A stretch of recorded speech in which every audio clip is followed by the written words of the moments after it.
Place à la revue de presse d'Europe 1, Olivier Delagarde. On commence avec l'homme du jour. Oui, celui qui est salué par des panneaux publicitaires à Jérusalem et Tel Aviv. Je veux bien sûr parler de Cyrus le Grand.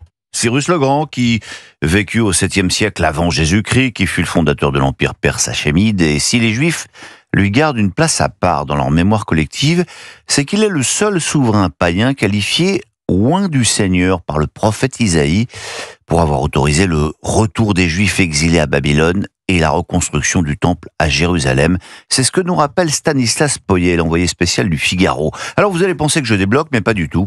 Sur de nombreux panneaux publicitaires, Donald Trump, puisque c'est de lui dont il s'agit, est aujourd'hui comparé en Israël à Cyrus le Grand.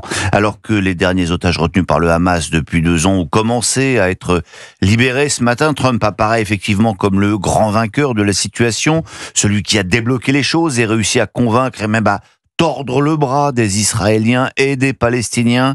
Et Dominique Moisy, qui ne porte pas particulièrement le président américain dans son cœur, c'est un euphémisme, est bien obligé de le reconnaître. Il y aura un temps pour la réflexion et l'analyse des limites et des contradictions du plan Trump, écrit-il dans Les Échos. Mais aujourd'hui, il convient de dépasser les réserves et les préjugés que nous pouvons avoir à l'encontre de Donald Trump. Une fois n'est pas coutume, conclut-il. Merci Donald.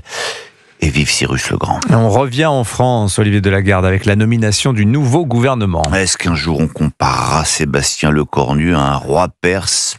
En tout cas, c'est pas aujourd'hui. Le gouvernement tombé tard est accueilli plutôt fraîchement par des quotidiens qui semblent de toute façon ne plus attendre grand-chose de la politique en ce moment. C'est un gouvernement de la dernière chance, commente le Télégramme en Bretagne. Un gouvernement déjà en sursis, estime la dépêche du Midi à Toulouse. Et là, ça passe, s'interroge un rien angoissé le Midi Libre.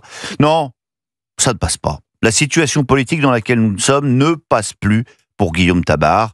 Bienvenue dans le monde d'Orwell, écrit-il dans le Figaro. Vous vous souvenez de 1984, la guerre c'est la paix, la liberté c'est l'esclavage. Eh bien, à l'aube de cette nouvelle semaine folle, la vie politique française se complaît dans l'oxymore, un moment orwellien, commande-t-il.